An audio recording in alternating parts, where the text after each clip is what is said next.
Hey everyone, and welcome to The Bottom Line. I'm your host, Lauren Khalil. The Open, it's almost here, and in the spirit to kick off the 2022 season, we have our sports analysts, Brian Friend and Patrick Clark. They're giving us their number one picks to win the CrossFit Open. Guys, it's an exciting time, and at this point, we don't know what the workouts are. Brian, we're going to start with you. Who is your men's pick and why? Yeah, so I mean, this is a super challenging thing to do, right? You know, we can expect 100,000 or so participants. Obviously, not all of them are candidates to win, but there are definitely dozens of people that probably could. And there's not that many people that have won the Open historically. It's a very challenging thing to do. But this year, in particular, similar to last year, there is a little bit of an incentive for some athletes. It's not the biggest payday ever, but if you win the Open, you get 15 grand. There might be some incentives tied to sponsorships for some of the more high profile athletes in the sport. So we feel like we can narrow it down at least a little bit to people who have a relatively good chance to do it.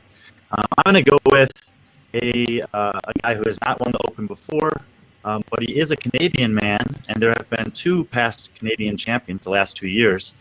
2 years ago was Pat Vellner, last year was Jeff Adler, and my pick this year is Samuel Cornwallis. Samuel has been pretty good in the Open. His last three Open performances were 9th, 12th, and 7th last year. But we just saw probably his best competition performance ever in Wodapalooza, where he managed to make the podium. In the offseason, he has lost a little bit of weight and looks a little bit leaner, but still strong. That's a pretty good combination for Open-style workouts. And with a young family, just recently having a kid, I think that certainly financial incentive is there for him. So he's down in Cookeville training with Rich and those guys. Rich, as Fantasy Fitnessing pointed out, has been the most consistent Open performer in the last 4 years, but really he's been the most consistent Open performer in history. And Cornwallis will likely be doing the workouts right up against him. Actually, Rich was 6th and Sam was 7th last year. But I think that if one of those guys have a motivation or incentive to try to win it, it's Sam. And maybe going against one of the best to ever do it will only make his performance a little bit better. And he only had one really bad workout last year, and it was the wall walk workout. I'm pretty confident if wall walks show up again this year, he'll be more proficient with those. He already has high proficiency in just about everything else. So Cornwallis is my pick to win for the men. All right, Patrick, follow it up. Who's your men's pick? Wow, it's a good pick. I like it. My pick is exact at the end. It's Jeff Adler. I won it last year, and I have him repeating. We've had a lot of repeat champions, especially in the Open, and I don't see why Adler can't do it. He's usually usually does pretty well in the Open, as evidenced by his history. And this we've seen since the games is a different type of Jeffrey Adler, hitting a lot of machines, proving a lot on his gymnastics, a lot of it on his cardio. I really like Jeffrey this year. I mean, a lot of confidence, especially coming off some pretty good performances at Rogue and Dubai. And when I saw him at Wodapalooza, he seemed very confident. A lot of athletes, they train for peak. He's not training for. Actually changed a lot. If you go to Graham, you can see that he's been doing a lot of odd work type things, like including bands, doing a lot of resistance training on top of hitting up a lot of those his that he's had in the and if you last year, he did 4 finishes were in the top 100, and I'm going with Adler as a repeat. Moving to the women's field, Brian, who's your women's pick? Well, last year for the first time in her career, Claire Toomey won the Open, and she'd been trending positively. I think she was like 18th, 12th, 7th, 4th. She finally added an Open win to her resume.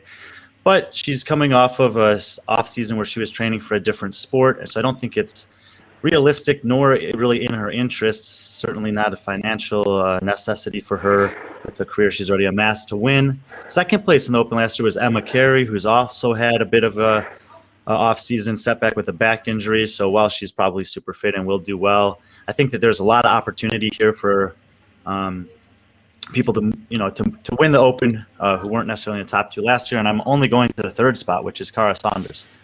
Cara, that was her second time, I think, getting 3rd place in the Open. She's been 2nd in the Open before as well. And, she was certainly not happy with how the games ended for her last year. You know, making the decision to leave her daughter, travel all the way over here, have what seemed to be a good training leading into it, only to get sick and have to withdraw after a couple of events. And during those events, she obviously didn't look like herself. She switched to the Mayhem athlete programming this off season. There's been nothing but really positive results from people who've chosen to do that, and including people who have been professionals in the sport for a while. So I think that this might be the year that Cara, who is in a lot of people's mind is the fittest to never win the games, she might also be the fittest to never win the Open. But maybe, just maybe, this is the year for her. Just maybe. Okay, Patrick, who's your women's pick? Well, sure was. He mentioned Emma Carey. There was Emma Lawson that just came out where and just had a great Open, and obviously that teenager carried on all the way games. So I'm actually going to stick with that and go with the 18-year-old Mal O'Brien. So Mal, obviously she finished 5th last year. Her performance, minus one work, board of the 1.2 where she finished 163rd world, which is still pretty good, but she had a 4th and a 2nd place amongst those finishes, and her second she had in 21.3 was 1 second behind Tia Claire.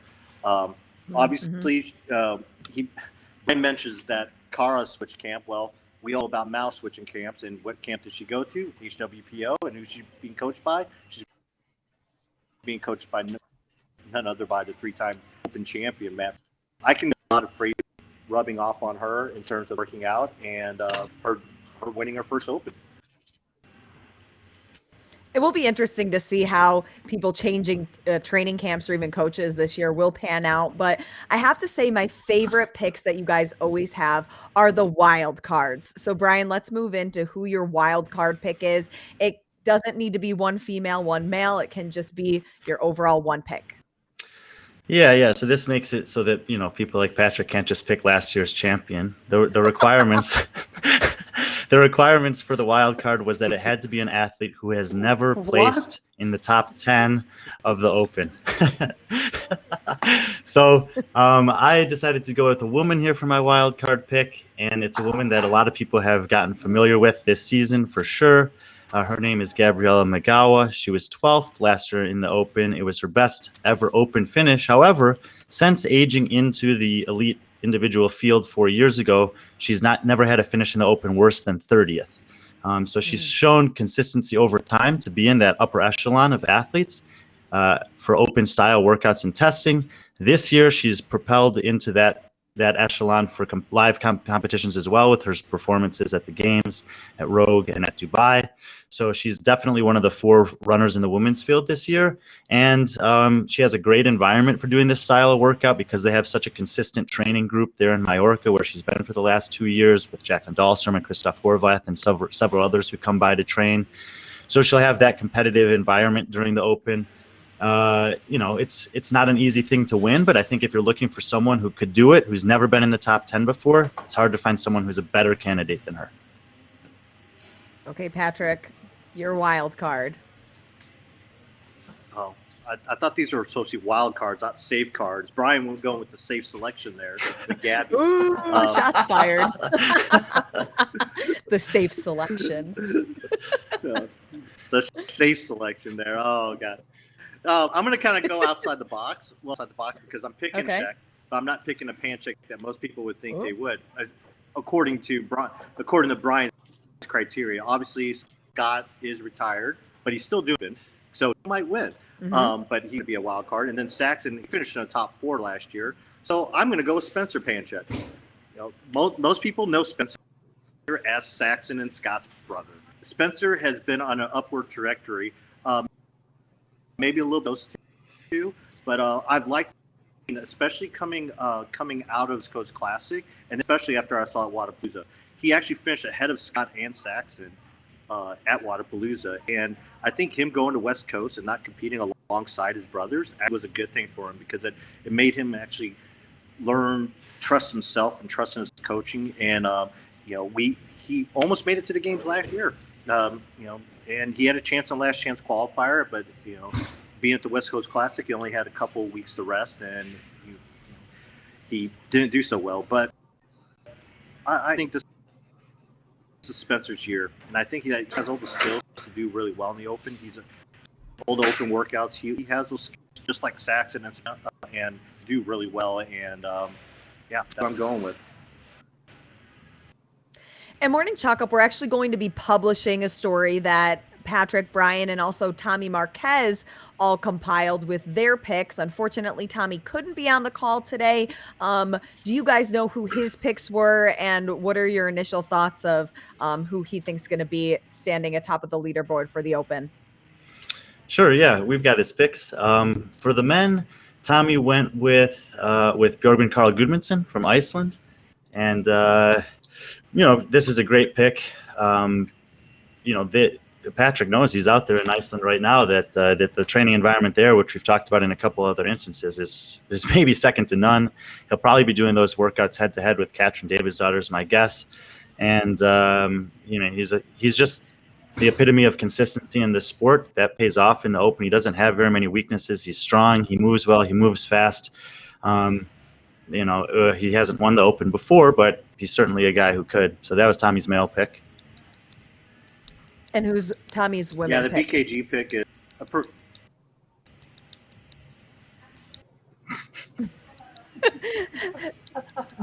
Patrick is in Iceland right now. We're not sure about his internet connection.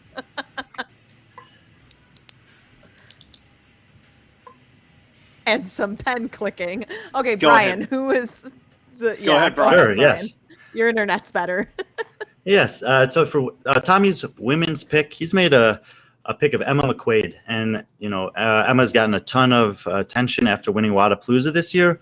But for us who've been, always trying to look for athletes who could be up and coming 2-3 years down the line, Emma's been right there for 4 or 5 years now. She's had, I think, 20th, 19th, 12th, and then 6th place last year in the Open. So she's been trending in the right direction. She's obviously going to be feeling great after winning Wadapalooza. She's won an Open workout worldwide before. So, Emma McQuaid's a great pick here, and that's who Tommy went with for the women. And his wild card.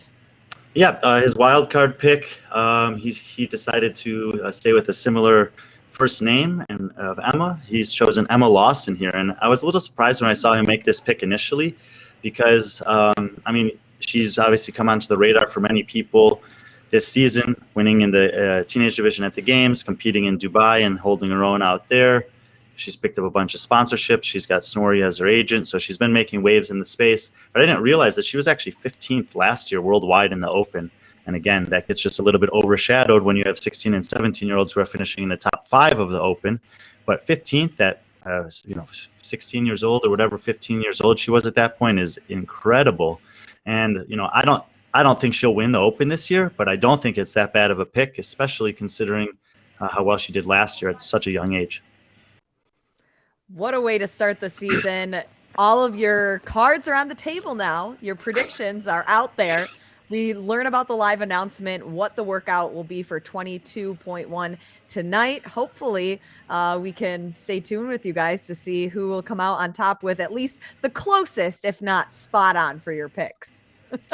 Yep, very, very difficult to predict. But, if one of us ends up hitting even one of these picks, that would be pretty cool. Yeah, well, we look forward to see. Brian, Patrick, thank you for joining us on The Bottom Line, and we'll see you next time.